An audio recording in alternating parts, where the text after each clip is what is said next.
کوشش کریں کہ اختلافی مسائل سے بچیں اور اس میں جھگڑے نہیں اور اس کو بہت ایشو نہیں بنائیں. خاص طور پر ہمارے ہاں جس موضوع پہ بہت رمضان میں جھگڑا ہوتا ہے وہ تراویح کی تعداد ہے. اس میں آپ لوگوں کو ان کی سہولت پہ چھوڑ دیں, ان کا پیچھا نہ کریں کہ وہ اتنی پڑھیں یا اتنی پڑھیں. یہ ایسی چیزیں نہیں ہیں کہ جس پر ہم آپس میں دل برے کریں اور مسلمانوں کی اجتماعیت میں خلل آئے اور ایک دوسرے پر حرف اٹھائیں, کیونکہ یہ تقویٰ کے خلاف ہے. کیوں کہا گیا کہ جو کوئی روزے میں ہو تو اسے کیا کرنا چاہیے, اسے شور شرابے اور لڑائی جھگڑے سے پرہیز کرنا چاہیے, اور اگر کوئی اس سے لڑنے جھگڑنے کو آئے تو فَلْيَقُلْ إِنِّ امْرُؤٌ صَائِمٌ, کہ میں تو روزے سے ہوں, میں تو اس پہ بحث نہیں کر سکتا, میں جھگڑا نہیں کر سکتا, جو تمہارا دل چاہتا ہے وہ تم کر سکتے ہو. بنیادی طور پر جو نبی صلی اللہ علیہ وسلم کی سنت سے جو چیز ثابت ہے کہ رمضان اور غیر رمضان میں آپ جو تھے وہ 8 رکعت پڑھتے تھے, لیکن زیادہ نفلوں کے اوپر کوئی قید نہیں. اگر کوئی 20 پڑھتا ہے یا آپ کسی مسجد میں پڑھتے ہیں اور وہاں 20 میں قرآن پاک کا سپارہ پورا ہو تو سپارے کو پورا کیجئے, اور اس میں 20 پڑھنے میں حرج نہیں ہے, اس کو 20 تک پڑھ جائیے. یعنی یہ ایسی چیزوں میں سے نہیں ہے کہ جو حرام حلال کے دائرے میں آتی ہیں یا نعوذ باللہ کسی بدعت اور اس میں آتی ہیں. اس میں بنیادی طور پر بات یہ ہے, صرف اتنا سا فرق ہے کہ بعض لوگوں کے نزدیک نبی صلی اللہ علیہ وسلم کی سنت 8 ہی تھی, اور اگر کوئی زیادہ پڑھنا چاہے تو اس پر کوئی اعتراض نہیں.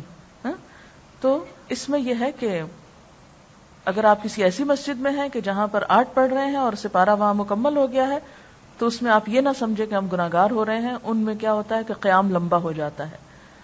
نبی صلی اللہ علیہ وسلم کے زمانے میں یہ قیام اللیل ہی تھا, یعنی رات کی نماز تھی. اور تراویح اس لیے کہتے ہیں کہ جب حضرت عمر رضی اللہ عنہ نے اس کی باقاعدہ جماعت کا آغاز کیا تو پھر 4 رکعت کے بعد لوگ تھوڑا سا آرام کرتے تھے. آرام سے مراد یہ کہ تھوڑا سانس لیتے, پھر اس کے بعد 4 اور پھر 4, تو اس لیے اس کا نام تراویح پڑا, یعنی وہ نماز جو تھوڑے تھوڑے وقفوں کے ساتھ ادا کی جاتی ہے. اور یہ نبی صلی اللہ علیہ وسلم کے قول اور فعل دونوں سے ثابت ہے. آپ اپنے صحابہ کو قیام رمضان کی ترغیب دیتے. تراویح جماعت کے ساتھ پڑھنا زیادہ افضل ہے. آپ نے اپنے گھر والوں اور بیویوں کو بھی تراویح کی جماعت میں شریک کیا اور طویل قیام کیا, خصوصاً آخری عشرے میں رات کے قیام کے لیے جگایا. حضرت ابو ذر فرماتے ہیں کہ ہم نے رسول اللہ صلی اللہ علیہ وسلم کے ساتھ روزے رکھے. آپ نے 23ویں رات تک ہمارے ساتھ رات کی نماز نہیں پڑھی, پھر 23ویں رات کو ہمیں لے کر کھڑے ہوئے, یہاں تک کہ 1/3 رات گزر گئی, 1/3, اتنا لمبا قیام کیا.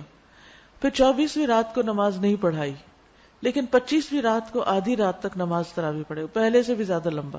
ہم نے عرض کیا, یا رسول اللہ صلی اللہ علیہ وسلم, ہماری آرزو تھی کہ آپ باقی رات بھی ہمارے ساتھ نوافل پڑھتے. آپ صلی اللہ علیہ وسلم نے فرمایا, جو شخص امام کے ساتھ اس کے فارغ ہونے تک نماز میں شریک رہا اس کے لیے پوری رات کا قیام لکھ دیا گیا. یعنی آدھے میں نماز چھوڑ کے نہ آ جائے انسان, اینڈ تک ساتھ رہے. پھر آپ نے 27ویں رات تک نماز نہ پڑھائی. 27ویں رات کو پھر کھڑے ہوئے اور ہمارے ساتھ اپنے گھر والوں اور عورتوں کو بھی بلایا, یہاں تک کہ ہمیں اندیشہ ہوا کہ فلاح کا وقت نہ نکل جائے. راوی کہتے ہیں میں نے ابو ذر سے پوچھا فلاح کیا ہے, تو انہوں نے کہا سحری کا وقت. یعنی اس سے اندازہ لگا سکتے ہیں کہ اس نماز کا پھر کتنا وقت ہو سکتا ہے. یعنی آپ نے 1/3 رات بھی قیام کیا, آدھی رات بھی کیا, اور تقریباً سحری کا وقت ختم ہونے تک بھی کیا.